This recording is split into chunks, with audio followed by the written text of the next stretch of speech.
Thank you very much. Uh, Good evening, everybody. I think we are here all to celebrate 40 under 40, BW 40 under 40. Before that, I think we are here to discuss about our topic, which is called Guardians of the Trust. The meaning of that means that how the CFOs can safeguard financial data in this digitally first world. So the idea is to bring among our experts of industry here to share the knowledge about how we act as a guardian of the trust. As of now, or maybe in past, the CFOs have been given an idea only to possess certain information on numerical side. But I believe the changing world with AI and all the fintech which is coming in now, we are acting as a different strategy, and we really want to act as a guardian of the trust. So my name is Gaurav Jain. I'm CEO of AXA France V India Insurance Branch. And in the era where financial data is primary target for sophisticated cyber threats, the role of the chief financial officers extend far beyond traditional accounting. CFOs are now critical defenders of organization trust and stability.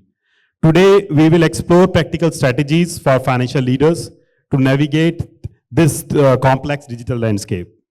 So we try to cover, I think we've given 40-45 minutes, or it's just 20 minutes, and we'll also running short of time. So we'll try to cover our three main focus areas. The first one is cyber risk identification and mitigation. The second one is around the culture and capabilities building in finance team. And the third one is around regulation, partnership, and best practice. So I think without wasting our time, I think I really want to jump up with our first focus area, which is related to the cyber risk identification and the mitigation. I really like to ask my panelists if they can introduce very quickly themselves so that we can understand who are coming from which industry and help others to understand your process. Hi everyone, my name is Rohit. I head finance at Warner Brothers Discovery and have been in media industry now for almost more than 5 years. Good evening, I'm Mandeep. I'm Group CFO for Policy Bazaar, Paisa Bazaar, and we have some Dubai operation. Our mission is Her Family Hogi in short, and we are trying to do what we can do in our little own ways to increase the penetration of insurance in India. Good evening all. Heartiest congratulations to all winners. I'm Hitesh Uppal, CFO at Magicbricks. Yeah, good evening. Thanks to BW team for having us here, and thanks to all of you. I'm Rohit Nayyar. I'm the CFO at Wadhwani Foundation. Thank you.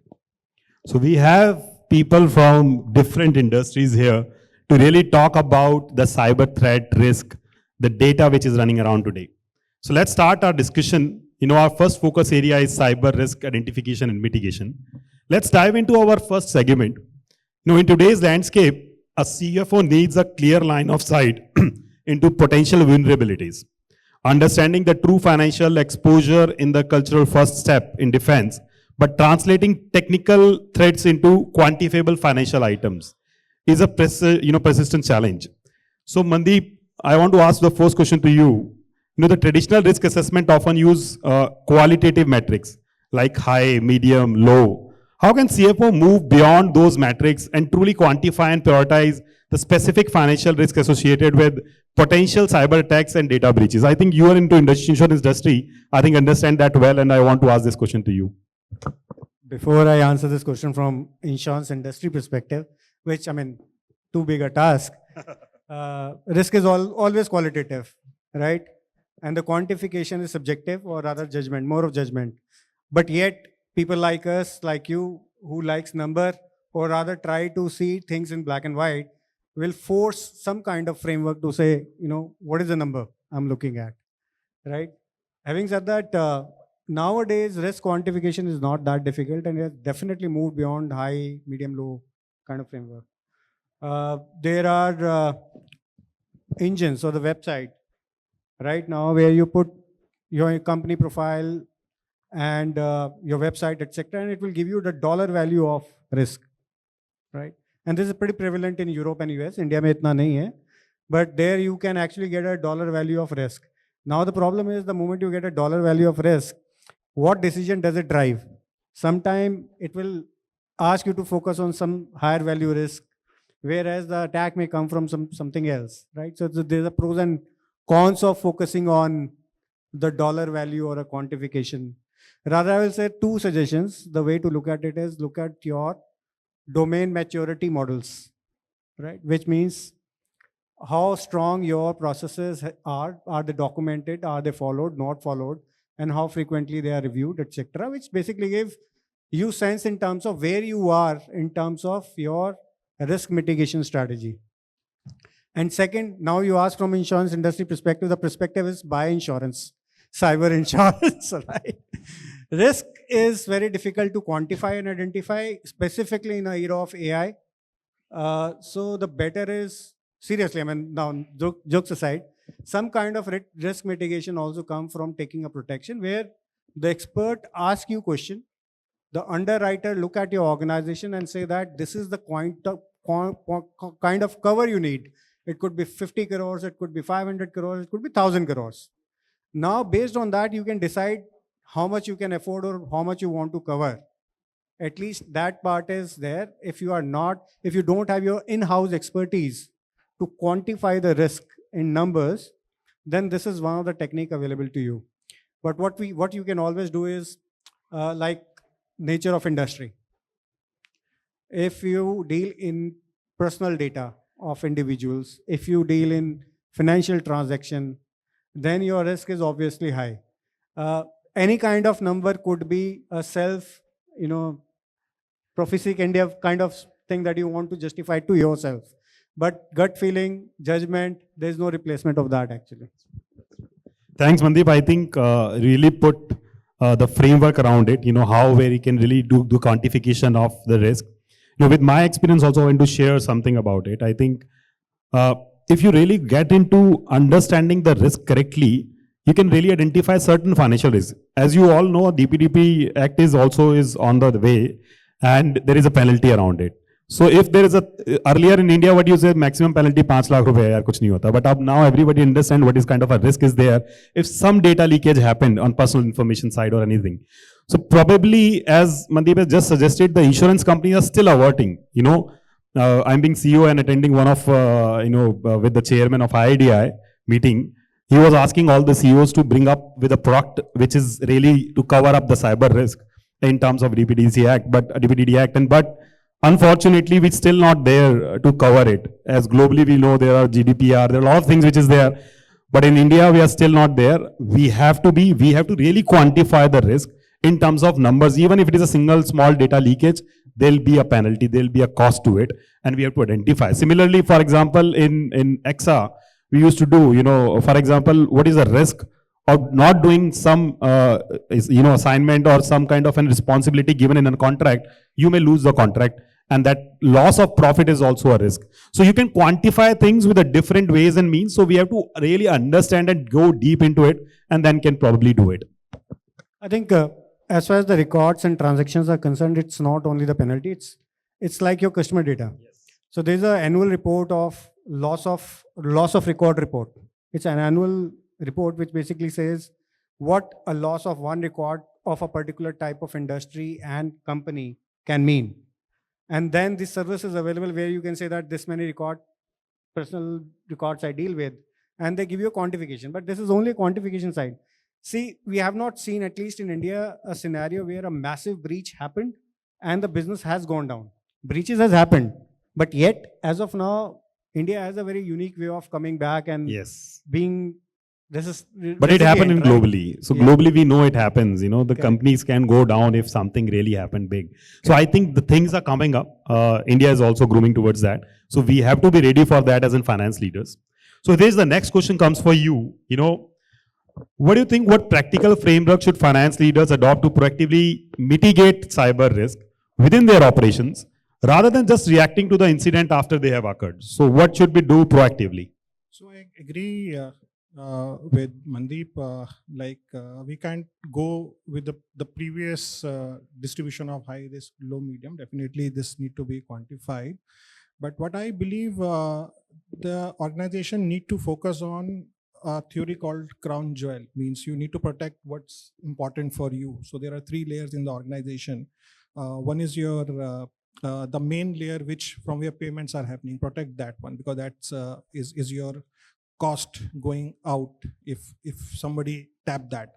Second layer is the data you are protecting. So means you are collecting. Even DPDP Act clearly says that the data what you are collecting is not an asset, it's a liability. In case it gets out, then you would be severely punished. And DPDP contains there are 2 important factors. One is the penalty, which goes up to 250 crores, and then there is an officer in default. Yes. If CISO say to CFO that we are breach and we need some amount of money to protect that, and CFO say no, then the CFO would be personally liable for such default, not the CISO. So CFO need to ensure everything in the organization go hand in hand with CISO. And the third there is your systems working in, like your ERP system. So from operation point of view, if you protect these 3 layers and keep other thing in aside, I think that would be the good one.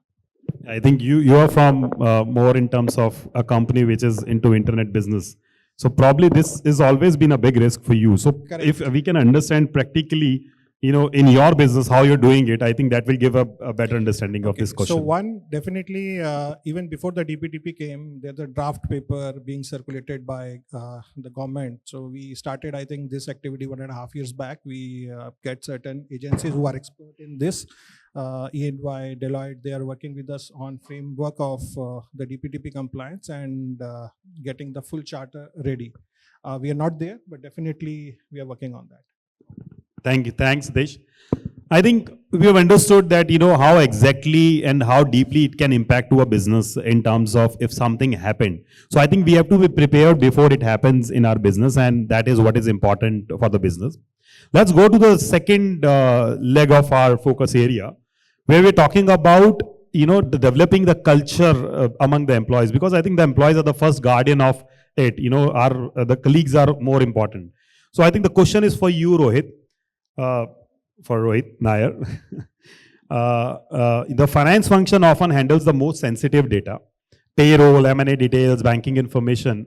What specific decisive role should CFOs play in embedding a mandatory culture of cyber resilience within their finance team? So that is something which we have to brought in the mindset of the people before it really falls into the company. Yeah, thanks, Gaurav. That's a great question. Especially in these times when there is rising integration between tech and finance. CFO cannot stay away from tech. So that's a non-negotiable thing. So it's critical, the role of embedding cyber resilience in the processes and data is strategic, foundational, and decisive.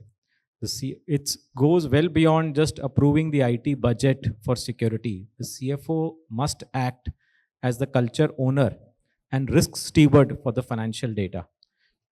So accordingly, the teams also be well trained, well informed, and the focus should be also on the security of the data. I think we as CFOs have been always worried about the accuracy of the data, but it's very important that the data is secured. So it's important that in all the finance processes, there are documented cyber controls, segregation of duties, and tested recovery playbooks are in place. So that when some incident happens, and we all know we are all vulnerable to such incidents, finance team is also able to understand and evaluate and figure out the fraudulent transactions or the data manipulation done across entries basically, and then able to create the necessary documentation, because I think nobody other than the finance team members can really come up with the proper documentation which may be required for your claims and other regulatory filings. So it's very important for the CFO and CISO to work together so that the team is also getting role-based cyber training, and they are very much aware of all the different types of phishing attacks and all. Yeah, sure. Just want to add on this. So the hackers are now more intelligent than what the team is doing. I think you can go and see one case study on a Roop company, which is Hong Kong based. In that case, the employee get a message from WhatsApp message. You must be getting from your CFO CEOs, I need some money transfer. What this guy has done, he said, boss, you please come on the video call and give me the instruction, and bring along with 2 more board members. On the call, there are 5 people attended. One of them is this guy, rest 4 are deep fakes. So we need to understand where the technology is going. Deepfake you can make from Hagen. There are multiple softwares within 5 minutes. You can clone your voice with only 10-second voice sample with 11 labs. So I think we, as a CFO or CSO, we need to see where the technology is going, and employees need to take that pace also. So thankfully, एक minute क्या करना चाहिए ऐसे में code no, word actually, we have a use case where one of my team member got an instruction from US that I am not able to reach Rohit. Can you buy some Amazon, vouchers for the customer? Fortunately, because of something it struck in his mind about the trainings we keep doing, and he caught this that Rohit is not even copied in that email, and how come an occasional mail comes directly to him?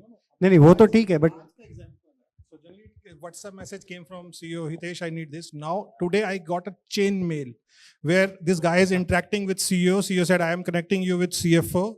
Please connect with him. It's next level. It's a next level. So, okay. So in that case, you need to go for your physical meeting. No other choice. I think what code we, word decide कर लो CEO के साथ Yeah, maybe. Yeah. पहली बार हम कहाँ Like मिले they say, थे even for family members, right? Nowadays, even I think. I think we understood that the learning awareness among our employees and people are more important, because the most sophisticated technical defense can be rendered useless by clicking a single phishing email.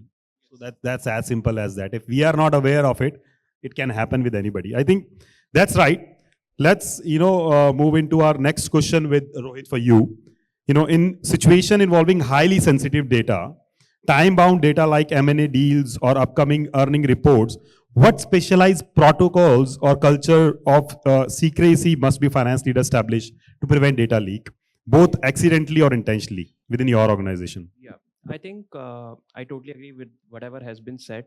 But just to add on to a couple of points on the psychology and on the people side, I've seen that I have dealt with a lot of mergers and acquisition in my short career, and I've seen that leaks always, doesn't happen always because of bad intentions. It sometimes happen out of excitement, or your colleague calling out you, and then out of that pressure you share that information which you should not, or maybe out of urge to feel more relevant or more important. I think these are factors which are around the human psychology, which propels one to share more information than he should have. So from that perspective, I think we should have that culture where we teach, or we tell our team members of the importance and the responsibility which they have to do, and it's not just the power, it's a responsibility which they sort of show. And second aspect, on the people side, I would say that usually whenever someone says that I cannot discuss this part with you, there is a sort of a judgment around it. So I think we should encourage these statements where we respect the other person's responsibility or the boundary around it, and we promote some such kind of a statements where they feel sort of confident in saying that this is sensitive and I cannot discuss with you, especially on the junior team members who deals with a lot of sensitive data. I have seen that cross-functional team members, reaching out to junior teams and junior team members and asking for some sort of a data around maybe payroll, इसको कितनी salary मिलती है, let's say, or maybe around I know there has been a conversation around mergers acquisition. Can you tell what's going around that? So we have to teach teach that aspect to, especially on the junior team members, and maybe discussing openly about the consequences of sharing over sensitive information, like personal consequences, regulatory consequences, as you have discussed, or maybe around overall accountability to it. So I think these are the cases where we can do better in protecting the sensitive information. I will just end with a short example, a short incident which happened in my previous organization. So there was quarterly results to be announced a day after, and junior team members were taking out printout of the investor presentation, and some team members left important slides over that common office printer. Next day I came and saw that those slides were still lying at that common office printer. And I asked team members, do you know who have access to this printer? It's legal, HR, operations, admin, every function who is there on that floor have access to that information. So it's not always through hacking that we sort of leak this information. It's also because of that carelessness where we can do better. So it's about discussing more openly and training them about the importance of the information which they have. I think at that. I think ये chat GPT तो finance वालों को बंद कर देना चाहिए. तो हमारी मतलब एवरी ऑर्गेनाइजेशन से कि यार एआई यूज़ करना है, कॉस्ट सेव करनी है, and they go on a campaign to say कि यार सब करो, कोडिंग वाले भी करेंगे, एचआर वाले भी करेंगे. बट ठीक है, this is a public platform, chat GPT. So what I noticed is that somebody is uploading financial results and saying अच्छा इसका analysis करके summary बना दो यार. So I said बस ये तो listed company में हो नहीं सकता. So we made a request saying कि WhatsApp बंद करो and chat GPT बंद करो. Yeah, I think I totally agree. Along with chat GPT, I think WhatsApp is also becoming a very common platform where we are exchanging information around the numbers data, which is still to be, I think we can tighten around the protocols around it. Yeah, but very important point, if I may take 1 minute, and I want to ask, how many of your finance department design, the physical layout is closed in the sense ये accounting वाले या financial reporting वालों का section एकदम closed है, glass है, brick है, और कितने IR वाले ऐसे हैं जो एकदम कोने में बैठते हैं, नहीं है ना? So this is one consideration which we are fighting, or rather thinking about right now, because for listed company UPSI is important, and a growth, high growth company, you will be always working on 4-5 project which can be a big project.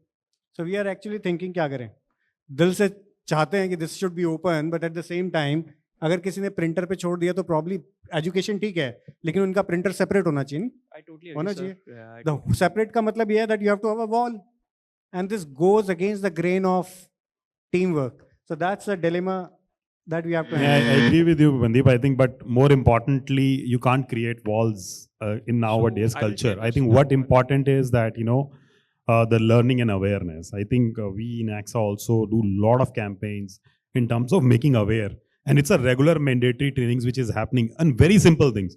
For example, there is an email coming to me as a CEO saying that you have to answer these 4 questions, whether you will share your results to somebody else. I said, I will never share it, but they keep doing it. I think more regularly if we do it, probably it will go somewhere in back of my mind, and I will not do it again, even by mistake. That's how it A works. simple example, payroll team. If you have a payroll team in-house and it's not outsourced, will it have a separate section or not? It will have it. And I think in some organizations, to your point, sir, there is this wall and curtain which is there when you are having any confidential meeting. So you put it that curtain so that nobody outside that room can see the data which you are presenting. Especially in the Tatas and Uber, I've seen from the people what I've learned, there is that wall already there in some. Yeah. So I think moving to the next section, which is about regulations, partnerships, and best practices. I think very quickly we will want to cover because time is already up. With you, Mandeep, first. I think with regulations around data security involving, which we know is a new act is coming up so rapidly globally, how can CFO stay ahead of the curve while ensuring that compliance doesn't hinder agility and speed that modern business demands? So I think the question revolves around the same thing. If we create walls, whether it will really work as an agile environment as well. So very quickly. If you're a high growth company at a scale, you have to be agile by design. Agile by design means the first time when you design it, you design thinking future regulation, or rather you do anonymization of data right at the first point of touch point, so that any regulation which can come, or most of the regulation that you can handle with minimal disruption and work. That's the only way. See, if you are in a high growth, new tech kind of a business, either you are on edge of technology or on the edge of regulation. That's where you find the niche, right? The gap where you can do something innovative. That's a definition of innovation, right? So which means that regulation will evolve after you have done your business or design your processes. So very important to design it in a manner that this is agile in terms of managing some kind of regulation. That's the only way. In our industry where personal data is very, very important. Yeah. So you have to take care of the data first and then anything else. And once you do that, these regulations are just a minor modification, tweaks here and there, which will take care of things. I think it's absolutely right. We are in the reinsurance industry. And, one of the regulations says that you can't save your data outside India. And most of the clouds are having, servers outside India. So we have to find a balance around it. It's just not by design. I think we have to find a right solution, even in the regulations as well, so that, people can really use it. Otherwise, it will become very redundant for us. So I think very quickly, last question for you, Hitesh. I think, what are the best practices for fostering effective CFO CISO collaboration to safeguard financial data without duplicating efforts or inadvertently creating new organizational silos? I think that is again quite similar to what we have already discussed, but I think very quickly. So for me, CFO and CISO are the power couple of the organization. Okay, so they control most of the power decisions in the organization. What we have in our organization is kind of a RACI matrix where there is a responsible, accountable person. Generally, responsible is the incident happens is the CISO. Accountable will be finance team member, CFO. Then VFC is a consultant with generally the legal counsel happening, and informed is the board part. So that's how the decision making and responsibility is segregated. But important thing is the shared language is money. When we talk about any incidents happening, what is the impact? If CISO is saying that this incident will happen, then what will be the outcome? So that whether we need to provide for in the books or do something else. And then there are shared KPIs between two of us, and also the budgets are the real budgets. Sometimes what will happen, the people keep on doing say 10% from the last year. We do zero-based budgeting, which keep on saying, okay, this is the new incident or this is the new threat coming in. Let's do from a ground up. So that's. I think absolutely right. I think shared KPIs, clear reporting lines, I think these can be used to really create a partnership. I think that's all about our session. The key takeaways for me is the center on moving from reactive defense to proactive quantification of risk, fostering a mandatory culture of awareness among employees, and strengthening the vital partnership between the CFO and the CISO. I think that is what it is. I want to thank my all panelists, Rohit, Hitesh, Pandeep, and Rohit. I think thank you all for giving that information and sharing that knowledge with us. That's all about it. Thank you.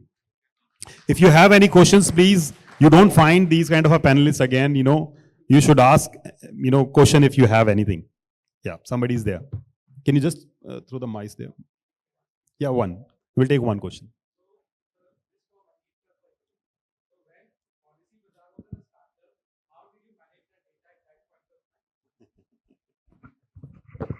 Frankly, I mean, there was a considerable period of time when we didn't know who we are in the sense that are we a broker, are we an aggregator, are we a telecaller? There was a considerable period of time, but I think our basic philosophy was doing things in-house. We use cloud pretty later. So we had more control over data.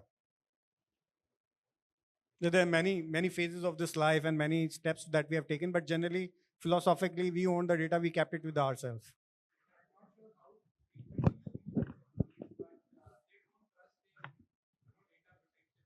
Who? Sorry? Yes.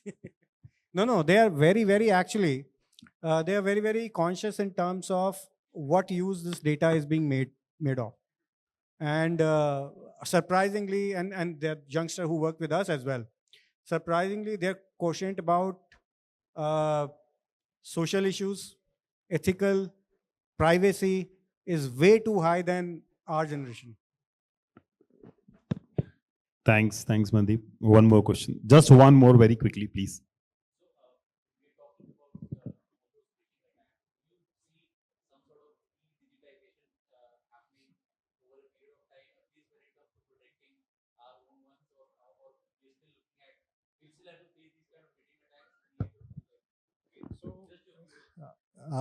Like in 1990, you're saying the same question, asking the same question. If somebody asks in 1990, will the internet will be, if any future for the internet? So we know the answer. Okay, I don't think the technology, the way it's going, we can control that, but definitely we need to create a wall or to protect ourselves or keep ourselves updated how the things are moving in. I can say India is still far behind what's happening in other parts of the world. They are way ahead. We need to catch up. But to answer your question, the answer is no.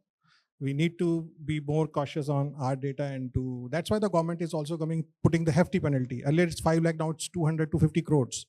So I think everybody is cautious about taking a call. This is a medium risk type or the low risk type, which is not relevant now. No, I think the question is again back to you. वो जो instance था जिसमें 5 लोग आए video call पे, उसका digital solution है या going back to the system? Like बताओ, अपना नाम बताओ, पहले हम कहाँ मिले थे, या फिर बेस्ट मेरी रेटिंग क्या थी लास्ट, और जब तक वो A+ ना बोले तब तक पेमेंट नहीं करनी. That's a good one. In that incident, $25 million was actually siphoned out of the company. There's a Arup, the company, 2024 incident. But yes, I can understand. No, it's a 20. No, that's a code word. So we can, so generally when we share the data with consultant, we have part code. So one half password is coming from some other person. So we can have some kind of this encryption. But जब 5 लोगों को deepfake कर दिया तो पता नहीं क्या होगा. But I think what is going to happen is the more control of data, digital will be there, more data will get digital, but more control in hand of the user, where you will have consent architecture playing out, saying where you give the consent and when do you revoke it and what is happening to the data. The data trail will happen. Another thing will happen is the blockchain based data usage. So that's how the digitization will push. Blockchain also, the quantum computing is working, and I think we are just few years away where they will break the blockchain also. That's latest I read. So this explains the topic is very close to the hearts of the CFOs. So we've seen it, kind of an interaction happen, and thanks to both of you, and thanks to all of the panelists here. I think the crux is that we have to start from ourselves. We have to be aware ourselves. We know, how we can really safeguard ourselves first. Then we have to talk about company. Then we have to talk about our colleagues. I think it's more of awareness. That's the only safeguard we have. De-digitalization is not going to happen at all because the kind of a quantum of data we are already running with, it's not possible. But what can happen is really the awareness, learning, and to really use it in a right way. Thank you.